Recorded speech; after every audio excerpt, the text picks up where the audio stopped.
Bible ఉన్నవారు, చదవగలిగిన వారు దయచేసి చదివి వినిపించవలసిందిగా మనవి చేస్తున్నాను. 146:7 వాక్యాన్ని చదవవలసిందిగా మనవి చేస్తున్నాను. కీర్తనలు ఎక్కడుంటాయి? ఆది కాండం ముందు, ప్రకటన తర్వాత ఉంటాయా? చదవండి గట్టిగా. చదవండి. బాధపరచబడు వారికి ఆయన న్యాయము తీర్చును, ఆకలిగొనిన వారికి ఆహారము దయచేయును. యెహోవా బంధింపబడిన వారిని విడుదల చేయును. స్తోత్రం. ఏంటండి? చాలండి. ఏంటట? ఆయన బాధించబడుచున్న వారికి ఏం చేస్తున్నట్ట? న్యాయము తీర్చే దేవుడు. ఎవరైనా మన బంధువులు కాదు, స్నేహితులు కాదు. ఆయన చేసే మొట్టమొదటి పని ఏంటో తెలుసా? మనకు న్యాయం తీరుస్తాడట. ఏం చేస్తున్నాం? ఆయన బాధింపబడు వారికి ఆయన న్యాయము తీర్చే దేవుడు. ఆకలిగొనిన వారికి ఆయన ఆహారం ఇచ్చే దేవుడు. స్తోత్రం. హల్లెలూయా, హల్లెలూయా. ఆకలిగొనిన వానికి ఏం చేస్తున్నట్టు? ఆయన ఈ యొక్క భూప్రపంచం మీద ఎవడైనా సరే ఈ మాటను ఒప్పుకొని నేను ఎలా చేస్తాను, ఖచ్చితంగా పాటిస్తాను అన్న వాడిని ఒక్కడిని చూపించాను. మొదటిగా న్యాయం చేయాలట, రెండోది వారికి ఆహారం పెట్టాలంట, మూడవది ఏం చేయాలట? వారిని విడుదల ఇచ్చాలట. ఈ మూడు నేను ఖచ్చితంగా జరిగిస్తాను అన్నవారు ఎవరైనా, వారి రాజకీయ నాయకులైనా, వారు ఎవరైనా పెద్దలైనా, గ్రామ పెద్దలైనా, ఒకవేళ ఎవరైనా సరే ఈ మూడు నేను నా మనస్ఫూర్తిగా చేస్తాను అన్నవారు ఒక్కరు చూపించండి. ఎవరు కనబడరు. అమ్మ, అర్థమవుతుందా? ఒకవేళ నువ్వు న్యాయం చేస్తే ఆకలికి అన్నం పెట్టలేవు, ఒకవేళ అన్నం పెడితే న్యాయం చేయలేవు, ఒకవేళ ఈ రెండు చేసినా వారిని విడుదల ఇవ్వలేవు. కానీ మూడు చేసింది యేసయ్య. హల్లెలూయా, హల్లెలూయా, హల్లెలూయా. ఆయన మూడు చేసి ఏంటో తెలుసా? చెప్తాను, జాగ్రత్తగా వినండి. ఒకనాడు యేసుక్రీస్తు వారు ఒక దగ్గర కూర్చున్నప్పుడు ఆయన ముందుకు యూదులు ఏం చేశారంటే, ఆ ప్రజలు ఒక ఆవిడని తీసుకొని వచ్చారు. ఎవరు ఆమె అంటే, బైబిల్ సెలవిస్తున్న మాటే, ఆమె ఒక పాపాత్మురాలు. ఆమె పాపము చేస్తూ తన కుటుంబాన్ని పోషించుకుంటుంది, తన జీవితాన్ని పోషించుకుంటుంది. జాగ్రత్తగా వినండి. ఆమెను యేసయ్య ముందు తీసుకొచ్చి, ఇదిగో ఈమె పాపము చేస్తూ దొరికింది కాబట్టి ఈమెను ఏం చేయాలి అని అంటే, మోషే ధర్మశాస్త్ర ప్రకారం ఏం చేయాలి? ఈమెను రాళ్లతో కొట్టి చంపేయాలి. ఇది ఇప్పుడు నువ్వేం చేస్తావు అని యేసే ముందు పెట్టినప్పుడు యేసే ఏం చేశాడు? తిరిగి కొట్టాడా ఆమెను? లేదే. ఆమెను బాధించాడా? లేదే. ఆమెకి దేవుడు ఏం చేశాడు తెలుసా? న్యాయము తీర్చాడు. హల్లెలూయా, హల్లెలూయా. ఏమిటా న్యాయం? ఒకరిని బాధించి, ఒకరిని ద్వేషించి, ఒకరికి న్యాయం తీర్చడమా? కాదు. మీలో ఎవడైనను పాపము లేకపోతే. చూడండి, చాలామంది మనకు అర్థం కావట్లేదు. నాలో ఉన్నది ఏమిటి అనేది చూపించింది యేసయ్య. అందుకే కదా నచ్చటం లేదేంటి అమ్మా? నాలో ఏముందో చూపించింది యేసయ్య. అందుకని అందరూ ఏం చేశారు? ఎవడైనా మీలో పాపం లేకపోతే వాడు మొదట ఏం చేయాలి? రాయి వేయండి. నిద్ర వస్తున్న ఎవరు స్తోత్రం చెప్దాం. అందుకనే జాగ్రత్తగా వినాలి. మీరు నిద్ర వస్తే లేచి నిలబడడం చాలా విలువైనవి, అమూల్యమైనవి మాటలు ఇవి. యేసయ్య ఏం చేశాడు?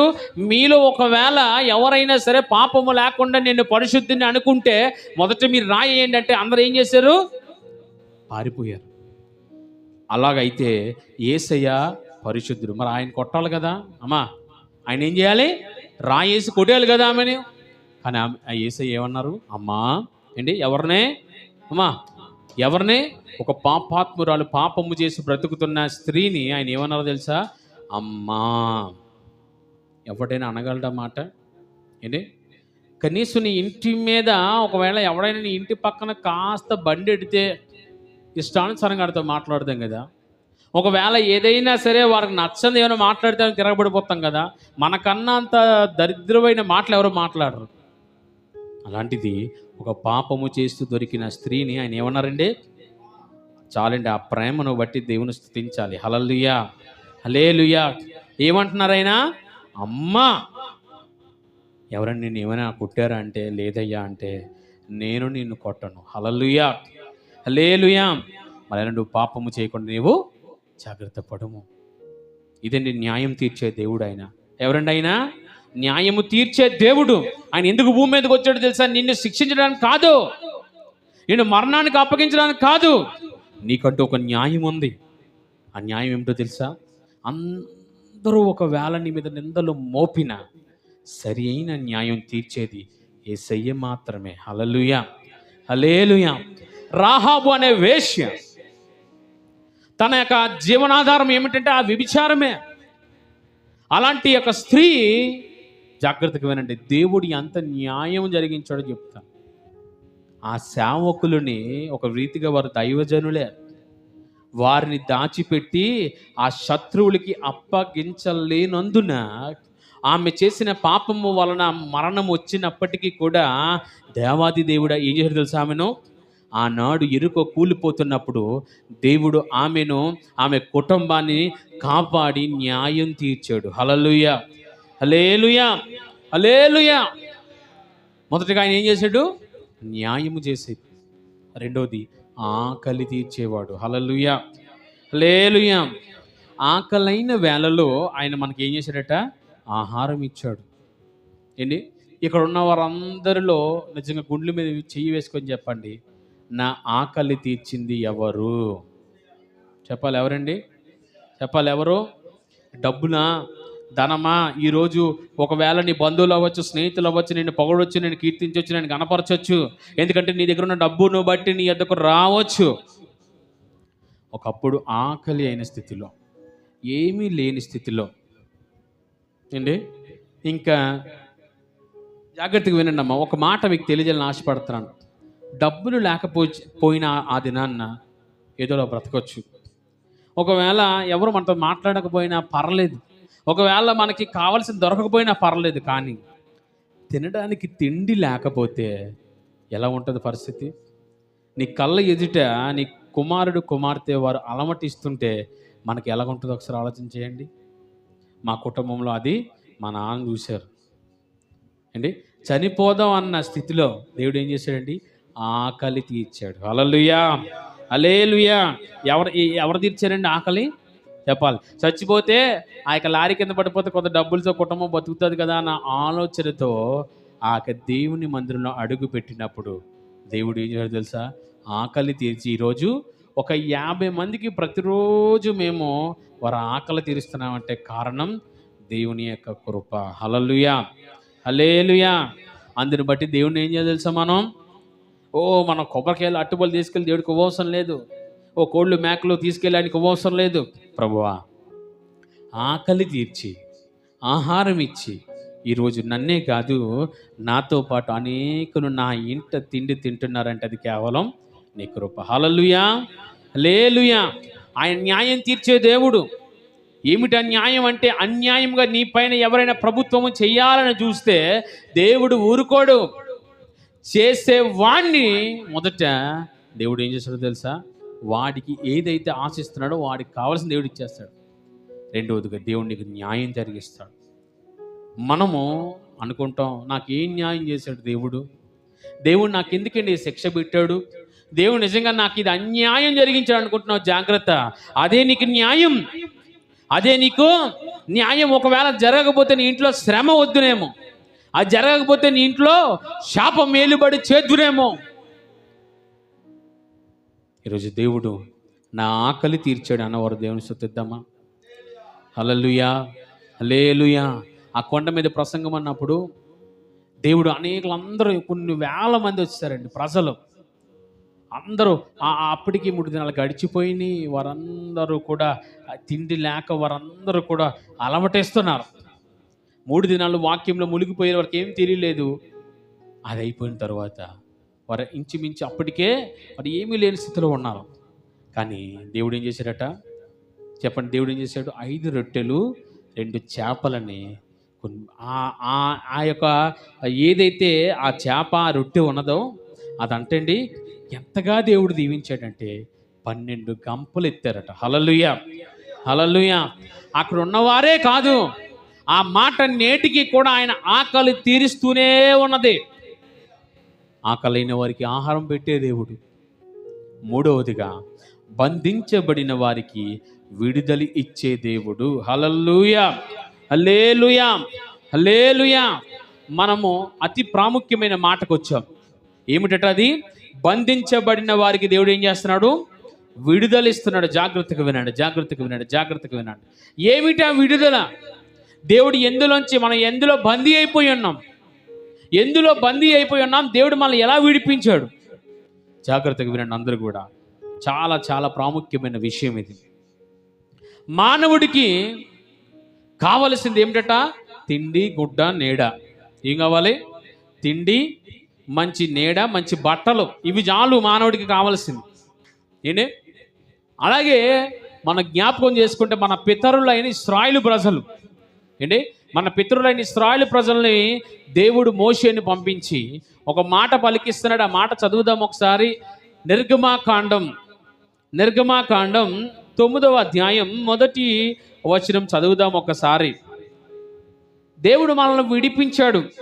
బంధించబడిన వారికి దేవుడు విడుదల ఇచ్చిన దేవుడు ఎందులోంచి విడిపించాడు అనేది జ్ఞాపకం చేసుకుంటే, నిర్గమాకాండం 9వ అధ్యాయం 1వ వచనం ఏమైనా సెలవిస్తున్నది అంటే, జాగ్రత్తగా వినండి, చదవగలిగిన వారు దయచేసి చదవండి. తర్వాత యెహోవా మోషేతో ఇట్లా, నేను నీవు ఫరో యొద్దకు వెళ్ళి నన్ను సేవించుటకు నా ప్రజలను పోనిమ్ము, వారిని పోనీయనొల్లక ఇకను వారిని నిర్బంధించిన ఎడల. చాలండి, చాలు చాలు. జాగ్రత్తగా వినండి అమ్మ, నా వైపు చూడండి మీరు. నేను కొంత సమయంలోనే ఈ యొక్క మాటలు ముగిస్తాను. చాలా విలువైన మాటలు. మొదటిగా మన దేవుడు ఏంటంటే న్యాయము తీర్చే దేవుడు. రెండవదిగా ఆకలి తీర్చే దేవుడు. మనం చూసాం, ఇది లోకపరంగా దేవుడు న్యాయం తీర్చే దేవుడు. ఎన్నో న్యాయాలు జరిగించాడు ఆయన. అనేక మంది తిండి పెట్టాడు, ఆకలి కొన్న వారికి ఆహారం పెట్టాడు. ఇదంతా బాగుంది. ఇప్పుడు బంధించబడిన వారికి విడుదల అనే మాట దగ్గరకు వచ్చాం మనం. అయితే ఏమిటి ఆ బంధకాలు అని అంటే, మన పితరులైన ఇశ్రాయేలు ప్రజలు ఒక దగ్గర బందీ అయిపోయారు. ఎక్కడమ్మా చెప్పాలి? ఎక్కడ బందీ అయిపోయారు? చెప్పాలి, ఎక్కడ బందీ అయిపోయారు? ఆయన ఒకరికి తెలిసే వాక్యం, మీకు ఎవరికి తెలియదా? అందుకని చదవాలి. ఎప్పుడు మనం ప్రార్థనలో అది కావాలి ఇది కావాలని అడిగే ముందు, ప్రభు ఆ దేవుని నీ మాట నేను చదవాలి, నేను అర్థం చేసుకోవాలి, నేను వినాలి. ప్రార్థనలో అది ఉండాలి. ఏమ్మా లక్ష్మమ్మ, ఏమని ప్రార్థన చేస్తాం? ఏం బాబు అది కావాలి ఇది కావాలి, ఈ కాదు అయ్యా, నీ వాక్యం నాకు అర్థం అవ్వాలి. ఏంటి ఇంగ్లీష్లో ఏం చెప్తున్నానా, తమిళ్లో ఏం చెప్తున్నానా? లేదే, అచ్చు తెలుగులో మీకు వచ్చిన భాషలోనే నేను మాట్లాడుతున్నాను, అంతేనే కదా. మొదటిగా మన దేవుడు ఎవరట? మొదటిగా మన దేవుడు ఎవరు? న్యాయము తీర్చే దేవుడు. విన్న వాక్యం ఇప్పుడే మీరు మర్చిపోతుంటే ఇంటికి వెళ్ళి ఏం చేస్తారు? గత వారం తిన్న కూర ఏంటో మనం చెప్తాం. ఏం కూర తిన్నాం గత ఆదివారం చెప్తాం. కానీ దేవుని మాట గత వారం తెలియజేసిన మాట ఏమిటి అని అంటే, గత వారం ఏం చెప్పుకున్నాం చెప్పగలరా ఎవరైనా? చెప్పండి, ఏం చెప్పుకున్నాం? మనము దేవుని ప్రజలమనే మాట దేవుడు మనతో మాట్లాడారు. మనం ఎవరటండి? ఆయన వారము, ఆయన మేపు గొర్రెలము, ఆ స్వరం మనము, అదే మనం చెప్పుకున్నాం. అంతేనమ్మా? అంతే. ఇది ఎలాగున్నారంటే, ఏదో వచ్చాం కూర్చొని వెళ్ళిపోయిన వారి వల్లే ఉన్నాం. జాగ్రత్త, ఈ మాటలు వ్యర్థంగా వెళ్ళిపోతున్నాను అనుకుంటున్నారా? ఇవన్నీ ఒక దినాన సాక్ష్యం ఇస్తాయి ఈ మాటలు. చెప్పండి, ఇప్పుడు ఏం చెప్పుకుంటున్నాం మనం? మొదటిగా దేవుడు ఏం చేశాడట మనకి? చెప్పాలి, ఏం చేశాడు దేవుడు? ఎంతో ప్రయాసపడి, ఎంతో గొంతు చించుకొని అరిచినప్పటికీ కూడా ప్రజలలో ఏ విధమైన చలనం లేకపోతే జాగ్రత్త, దేవుని ఉగ్రత దిగుతుంది. ఎందుకో తెలుసా? మమ్మల్ని భయపెట్టడం లేదు. ఈ మాటలు సామాన్యమైన మాటలు కాదు, లేకపోతే ఎక్కడ ఎరువు తెచ్చుకున్న మాటలు కాదు ఇవి. దేవుడు ఇస్తేనే మీకు తెలియజేస్తాను నేను. అయ్యా, ఇక్కడ నిద్రపోతున్నారు, మీరు ఎందుకు నిద్రపోతున్నారు నాకు అర్థం కావటం లేదు. మీకు ఎందుకు ఇంత నిద్ర వస్తుందో ఒకసారి మిమ్మల్ని మీరు పరిశీలన చేసుకోండి. దేవుడు వాక్యం మీరు వినలేకపోతున్నారు అంటే కారణం ఏమిటి? సాతానుడు ఇంకా మిమ్మల్ని బంధించి ఉంచాడు. ఇంకా విడుదల లేదు మీకు, ఇంకా మీకు విడుదల రాలేదు. దేవుని మాట మీరు వినలేకపోతున్నారంటే, అయ్యో గుండెలు బాదుకొని ఏడాలి, ప్రభువా నాకేంటి పరిస్థితి ఇచ్చి, నాకన్నా ముందున్న వారు ఎంతో ధైర్యంగా దేవుని నీ మాటలు విని ముందుకెళ్ళిపోతున్నారు, నేను ఇంక ఇలాగున్నానేంటి? స్తోత్రం చెప్తాం, అందరు కూడా గట్టి చెప్తాం.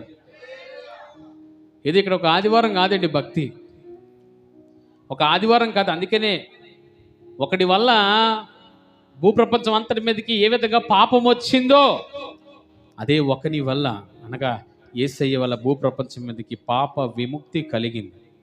అలాగే నీ వలన ఏంటి అప్పారావు గారు, మరల మీకు తెలియజేస్తున్నాను, మీ వలన వాక్యం డిస్టర్బ్ అవుతుంది. ఏదో చూసి చూనట్టు విడిచిపెట్టండి కాదండి నేను. అలాంటి మందిరాలు బోల్డ్ ఉన్నాయి, వాటి కొరకు నేను చెప్పటం లేదు. వారి కొరకు మాట్లాడే అర్హత కూడా నాకు లేదు. కానీ దేవుడు నాకు ఇచ్చిన ఈ గొర్రెలు అంటే ఏమిటి, మిమ్మల్ని ఏదో గొర్రెల్లో కషాయాలు నరికేయమని చెప్పటం లేదు నేను. దేవుని స్వరము నీవు వినాలి. హల్లెలూయా, హల్లెలూయా.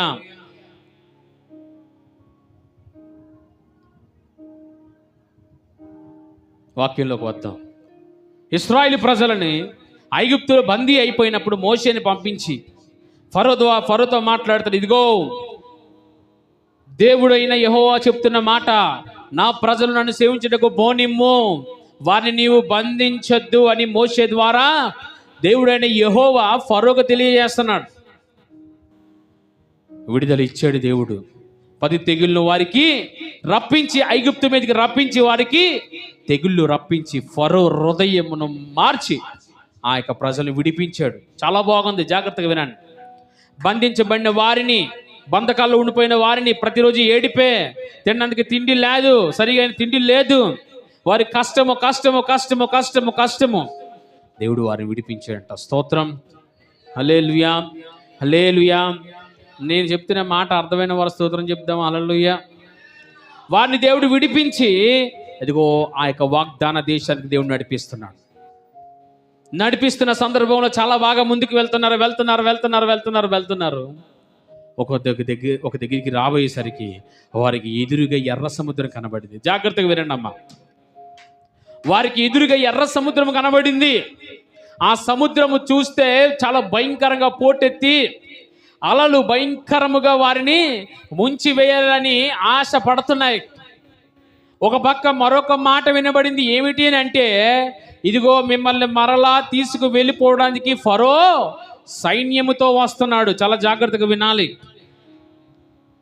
దేవుడు వారిని విడిపించి వాగ్దాన దేశంకు దేవుడు ఏమన్నాడు, మిమ్మల్ని నేను అక్కడికి తీసుకొని వెళ్తాను. దేవుడు వారిని విడిపించాడు. బంధించబడిన వారిని విడిపించి దేవుడు నడిపిస్తున్నాడు. మన పాడుతూ నడిపిస్తాడు నా దేవుడు, శ్రమలోనైనా చెయ్యి విడవడు. నోటి మాటే ఏంటి, నోటి పాట వారికి అది. శ్రమలోనైనా దేవుడు మనల్ని చెయ్యి విడవడు. నడిపిస్తాడు నా దేవుడు, శ్రమలోనైనా నన్ను విడువడు. నడిపిస్తాడు నా దేవుడు, శ్రమలోనైనా నన్ను విడువడు. ఈ మాట ఇశ్రాయేలు ప్రజలు అర్థం చేసుకోలేకపోయారు. జాగ్రత్తగా వినండి.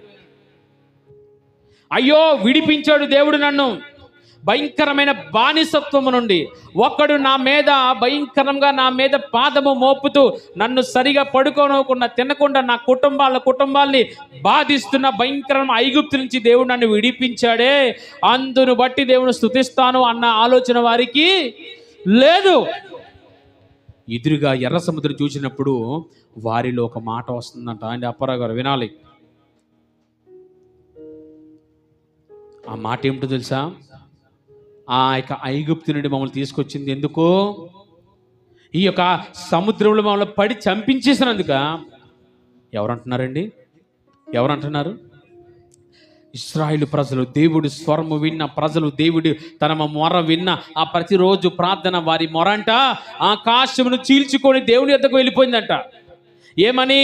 ప్రభువా, ఈ యొక్క భయంకరమైన బంధకమును మమ్మల్ని విడిపించు, మా కన్నీరు చూస్తున్నావా అని వారి మొర దేవునికి చేరినప్పుడు మోషేను పంపించి ఫరోని ఎదిరించి ఫరో మనసును మార్చి వారు దేవుడు విడిపించిన సంగతి మర్చిపోయి మోషే మీద తిరగబడుతున్నారు. జాగ్రత్త. ఏమని?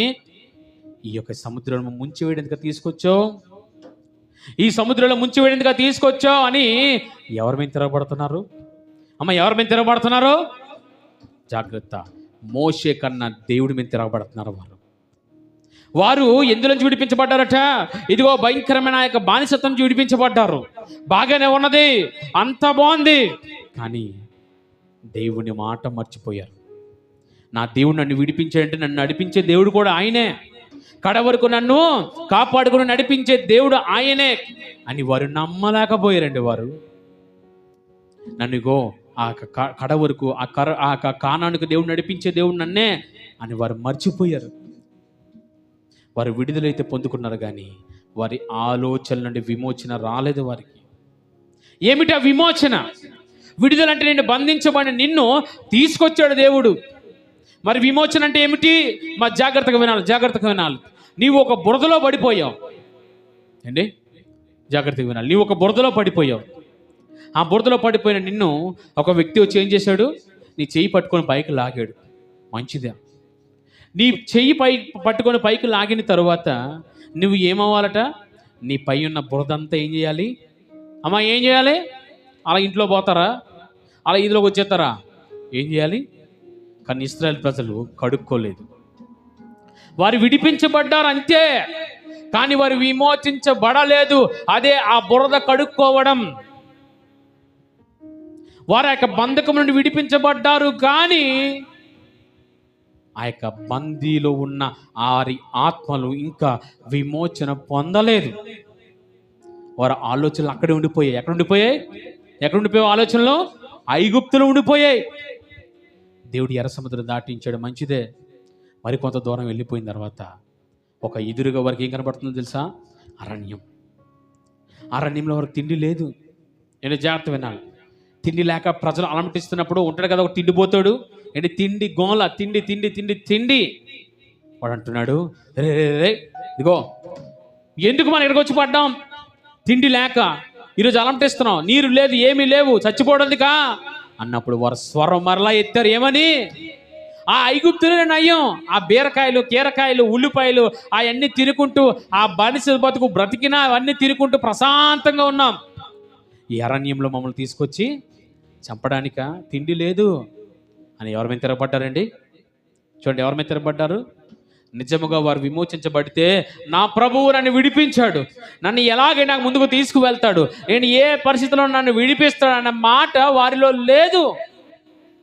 తిరిగి దేవుణ్ణి వారు ఏం చేస్తున్నారండి? అమ్మ ఏం చేస్తున్నారు? సనుగుతున్నారు. మాకు మాంసం లేదు. ఏంటి? మాకు మాంసం లేదు. కానీ దేవుడు ఏం చేశాడండి? పరలోక మన్నా ఏంటి, దేవదూతలు భుజించే మన్నాను ఆ యొక్క ఇశ్రాయేలు ప్రజలకు దేవుడు ఇచ్చాడు. ఆ మన్నా తిన్న తర్వాత వాళ్ళు ఇంకా కోరికలు చచ్చిపోలేదు. ఏమడుతున్నారు? మాకు మాంసం కావాలి. ఏం కావాలి? వారికి తిండి లేనప్పుడు దేవుడు తిండి పెడితే ఇప్పుడు మాకు మాంసం కావాలని దేవుని మీద తిరగబడుతున్నారు. ఇశ్రాయేలు ప్రజలు ఎలాంటి వాళ్ళు తెలుసండి? వారు వండుకున్న ఆ కొండ దగ్గర కూర్చొని లేవరాలు ఆ ఉడుకుతుండగానే తినేస్తారు, అంత తిండిపోతులు వారు.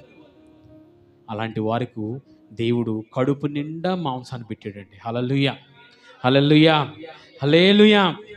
దేవుడు అప్పటికి కోపం పుట్టి, దేవుడికి అప్పుడు కోపం పుట్టి ఏమన్నా తెలుసా? ఆయన మీరు ఐగుప్తు నుంచి విడిపించబడ్డారు, కానీ ఇంకా మీ కోరికలు, ఇంకా మీ యొక్క ఇచ్చలు, ఇంకా మీ యొక్క మానవ ఆలోచనల నుంచి మీరు ఇంకా విమోచన పొందలేదు. మీరు ఐగుప్తు నుంచి బయటకు వచ్చారు, కానీ ఇంకా మీ శరీర కోరికలు ఇంకా కూడా చావలేదు. ఇంకా మీ ఆత్మ అందులోంచి విడుదల పొందలేదు, విమోచించబడలేదు. దేవుడు అవన్నీ ఇచ్చిన తర్వాత దేవుడికి చిరాకేస్తుందండి. మీరు సరిగే ప్రజలు, మీరు ఇష్టానుసారంగా తిరిగే ప్రజలు కాబట్టి నేను మీతో రాను. ఎవరితో చెప్తున్నారు? మోషేతో దేవుడు చెప్తున్నమాట. మోషే అంటున్నాడు, అయ్యా నీవు మాతో రాకపోతే ఒక్క అడుగు కూడా మేము ముందుకి వెయ్యలేం. ఇప్పుడు దేవుడు అంటున్నాడు, నేను మీతో రాను. ఎందుకు? మిమ్మల్ని అక్కడి నుంచి విడిపించాను, కానీ మీ ఆలోచనలు ఇంకా విమోచన పొందలేదు. ఇంకా మీరు ఆ యొక్క బంధకంలోంచి విడిపించబడ్డారు, కానీ మీ కోరికలు ఇంకా మీరు విమోచన రాలేదు మీకు. జాగ్రత్తగా వినండి. మొదటిగా ఆయన ఎవరటండి? ఆయన న్యాయము తీర్చే దేవుడు. రెండోదిగా ఆకలి తీర్చే దేవుడు. ఏమా వింటున్నారా? వినకపోతే మీకు వ్యర్థమే మాటలు. ఏదో 2-3 పెట్టకథలు చెప్పి మిమ్మల్ని నవ్వించి అలాంటి వాక్యాలు చాలామందికి నచ్చుతాయి. ఈరోజు అదేనండి, చాలామంది సేవకులు పాస్టర్లు అనబడిన వారు చేస్తున్న అతి భయంకరమైన ఆ యొక్క భయంకరమైన పరిచర్య ఇదే. మంచిగా నవ్వించి వారిని జోకులు వేసుకుంటూ వారిని ఇష్టానుసారంగా మాట్లాడితే ప్రజలందరికీ చాలా సంతోషం. వారి పేర్లు సంబోధించి వారి మీద ఏమైనా జోకులు వేస్తే చాలా మంచి వాక్యం చెప్పారు పాస్టర్ గారు అనుకొని ఈ సిగ్గులేని విశ్వాసులు పోవడమే బయటికి. నీ ఆత్మకు విడుదల లేదు, అయ్యో నా ఆత్మకు కావాల్సిన మాటలు కావాలే అని చెప్పి ఏనాడైనా మనం ఏడ్చామా దేవుని దిట్ట? మా పాస్టర్ గారు దేవుడండి, మా పాస్టర్ గారు చెప్తే వాక్యం పగలబడి మేము నవ్వుతామండి. సిగ్గు లేదు బతుక్కి. ఏం బతుకులమ్మా అవి? నా కొరకు నా యేసయ్య మరణించాడు సిలువలో, అదిగో అందరి ముందు ఆయన నీకో భయంకరంగా తిట్టి దూషించి ఎవరి కొరకు చేశాడు ఆయన అండి? ఎవరి కొరకు చేశాడు ఆయన? నువ్వు నవ్వుకోవడానికి, నువ్వు విచ్చలవిడిగా తిరగడానికి దేవుడిని నీ కొరకు ఆ సిలువ త్యాగం చేశాడు ఆయన. సిలువ మరణించి దేని కొరకు? ఇక్కడ కూర్చొని పాస్టర్ గారే ఆ ఎందుకు పనికిరాని మాటలు చెబితే నవ్వించి మీకు చెప్తే వాక్యం నచ్చుతుందా? జాగ్రత్త, ఉగ్రత దినము రాబోతుంది. నువ్వు ఈ నవ్వుకునే మాటలు వింటే నీతో పాటు నీవు నీ సేవకుడు కూడా నరకానికి పోతారంతే.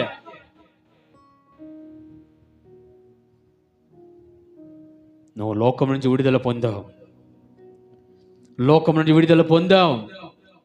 ఒకప్పుడు భయంకరమైన తాగుబోతివి, భయంకర వ్యభిచారివి, భయంకరమైన దూషకుడివి, నువ్వు విడుదల పొందావు.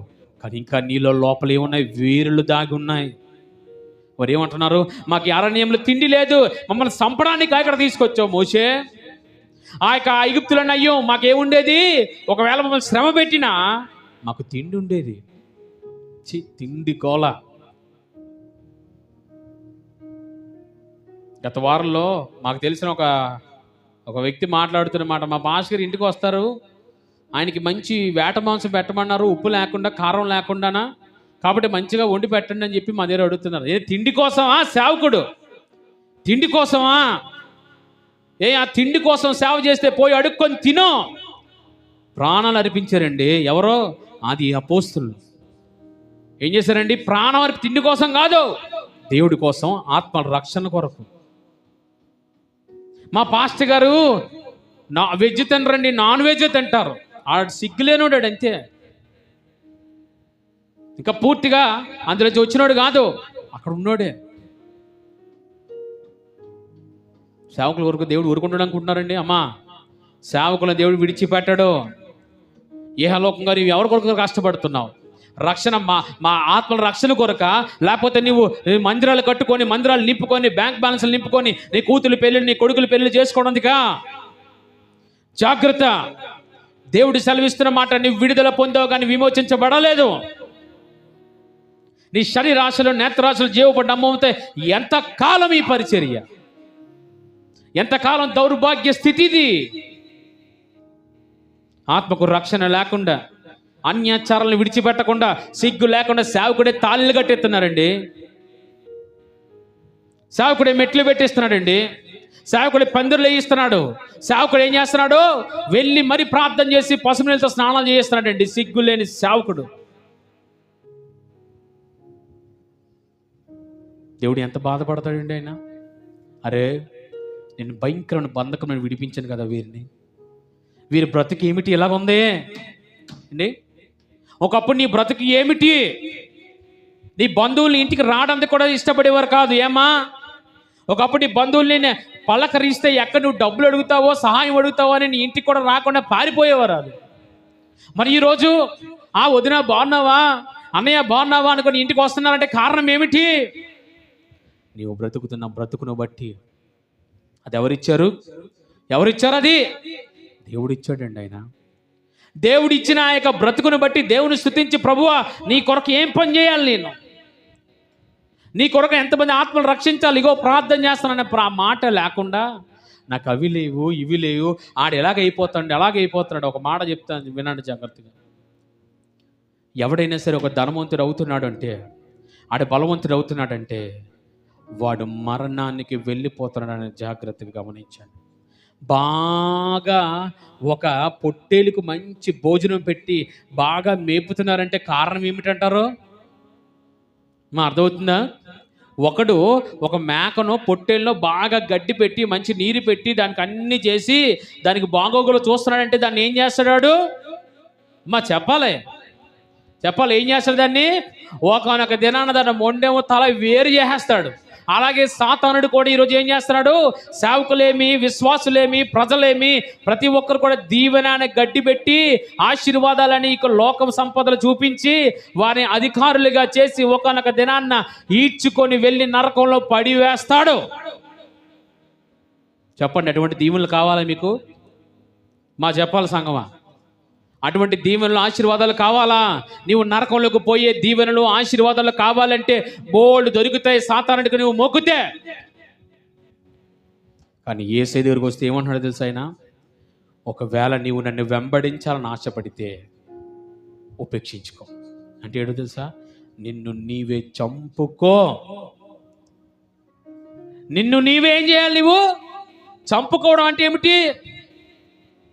చెప్పాలి. చంపుకోవడం అంటే ఏంటో తెలుసా? ఒక వ్యక్తిని నీవు సమాధిలో పెడితే తిరిగి మరలా నువ్వు ఆ వ్యక్తి కొరకు వెళ్ళి చూస్తావా? రోజు చూస్తావా అట్ల కొరకు? అలాగే నీ శరీరాశ, నేత్రాశ, జీవపు డంబము, శరీర క్రియలు, నిర్జీవ క్రియలు అన్నీ కూడా ఉపేక్షించుకొని క్రీస్తుని వెంబడించమంటున్నాడు ఆయన. ఈరోజు నువ్వు ఏం ప్రార్థన చేస్తున్నావు? ఏం విడుదల పొందావు? నువ్వు ఏమి ఎక్కడ విమోచించావు? నీవు విమోచించబడలేదే. చిన్న కష్టం రాగాలే దేవుడు నాకు ఏం చేశాడు, దేవుడు నాకు ఏం న్యాయం చేశాడు. ఒకప్పుడు నీ బతుకెటువంటిది? ఒకటి ఎలాగో వచ్చి ఒక సేవకుడిని అంటున్నాడంట, ఏమన్నా తెలుసా? పాస్టర్ గారు ఇంక నేను మందిరంకి రానండి, ఇంకా నేను దేవుడిని నమ్మనండి అంటే. అప్పుడు ఆయన అన్నారు, రే నువ్వు నమ్మితే ఎంత, నమ్మకపోతే ఎంత? నువ్వు నమ్మితే ఆయన దేవుడు అయిపోతాడా? నమ్మకపోతే దేవుడు కాకుండా పోతాడా ఆయన? నీ బతుకప్పుడు ఒకప్పుడు క్యాన్సర్తో బాధపడుతున్న నిన్ను అందరూ విడిచిపెట్టేశారు. నీ బంధువులు, స్నేహితులు ఎవడో దగ్గరికి రాలేదు. ఆ హాస్పిటల్లో ఆ మంచం మీద వదిలేసినప్పుడు ఎవడరా నిన్ను బతికించింది? ఎవడరా నీకు ఈ జీవితం ఇచ్చింది? ఎవడరా ఈరోజు నీకు ఘనత ఇచ్చింది? ఎవరో. ఆయన బతికించకపోతే ఈరోజు నువ్వు నిలబడతావా అండి? ఇక ఉన్నవారు ఒకసారి జ్ఞాపకం చేసుకోండి. దేవుడు నాకు ఏం చేశాడు అని అంటున్నావే, దేవుడు నాకు ఎందుకు ఈ కష్టాలు పెడుతున్నా అంటున్నావే. ఒకప్పుడు నీ బ్రతుకు ఏమిటి?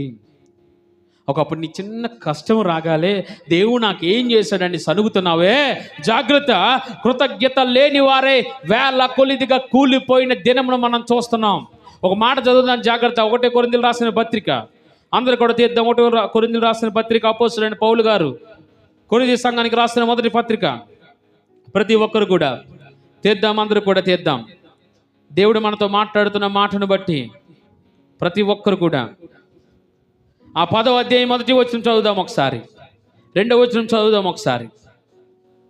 10వ అధ్యాయం 1వ వచనం చదువుదాం. సహోదరులారా, ఈ సంగతి మీకు తెలియకుండా నాకు ఇష్టము లేదు. అదేదనగా మన పితరులందరూ మేఘము క్రింద నుండిరి, వారందరూ సముద్రంలో నడిచిపోయిరి. అందరూ మోషేను బట్టి మేఘములో సముద్రంలోనే బాప్తిసం పొందితిరి. అందరూ ఆత్మ సంబంధమైన ఒకే ఆహారము భుజించారు, అందరూ ఆత్మ సంబంధమైన ఒకే పానీయమును పానము చేశారు. ఏలయనగా తమను వెంబడించిన ఆత్మ సంబంధమైన బండలోని త్రాగిరి, ఆ బండ క్రీస్తే. అయితే వారిలో ఎక్కువ మంది దేవునికి ఇష్టలుగా ఉండకపోయిరి గనుక అరణ్యములో సంహరించబడిరి. ఏటట ఎందుకు వారు సంహరించబడ్డారంట? ఎవరి చేత? అమ్మా చివరిగా నేను ముగిస్తున్నాను మాట. ఎందుచేత సంహరించబడ్డారు వారు?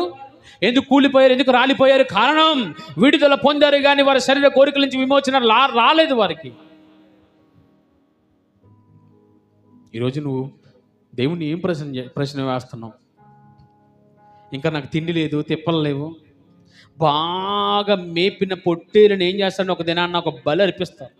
అలాగే సాతానుడు కూడా నీకు శరీర కోరికలను పెట్టి, ఆలోచనలు పెట్టి, శరీర ఆశలను రేపి, ఈ లోక ఆశలను రేపి, ధనము, డబ్బు, ఐశ్వర్యము, పేరు, కీర్తినిచ్చి నిన్ను బాగా మేపి మేపి మేపి దేవునికి దూరంగా విట్టి ఒకనొక దినాన్ని నరికేస్తాడు. అప్పుడు ఆ ఆత్మ ఎక్కడికి వెళ్ళిపోతుందండి? అమ్మా, ఆత్మ ఎక్కడికి వెళ్ళిపోద్ది? అందుకనే మీ బట్టి, మీ పిల్లలను బట్టి మీరు ప్రతిదినము ప్రార్థన చేయాలంతే. ఇంకా లోకాశలంటూ లోక విషయాల కొరకు ప్రయాసపడదు దయచేసి. అది చేసుకోవాలి, ఇది చేసుకోవాలి, అది ఎంజాయ్ చేయాలి, ఇవన్నీ వదిలేండి. ప్రభువా నాకు విడుదలనిచ్చావయ్యా, ఒకప్పుడు నా బ్రతికి ఏమిటి? ఒకప్పుడు నన్ను ఎవడు ప్రేమించలేని నా బ్రతుకు, తిండిలే తిప్పలేదు, చచ్చిపోదాం అనుకున్న నా స్థితిని ఈరోజు మార్చేవు కదయ్యా. మరి ఇప్పుడు నేనేం చేయాలి నీ కొరకు? ఇప్పుడు నేనేం చేయాలి నీ కొరకు? ఇప్పుడు ఆయన చెప్తున్న మాట, ఇదిగో నాకు ఇష్టలుగా ఉండండి. ఏమన్నాడు ఆయన? నాకు ఇష్టలుగా ఉండండి, నేను విమోచించటకు నేను సిద్ధంగా ఉన్నాను. మీ ఆత్మను విమోచిస్తున్నాను, జాగ్రత్త. చివరికి ఒక మాట, నువ్వు దేవునికి ఏ విధంగా లోపడుతున్నావు? ఏ విధంగా ప్రభువా నన్ను విడిపించావయ్యా, ఇంకా లోకంతో నాకు సంబంధం లేదు, శరీరాశ నేత్రాశ జీవపడ్డామని విడిచిపెడుతున్నాను నేను.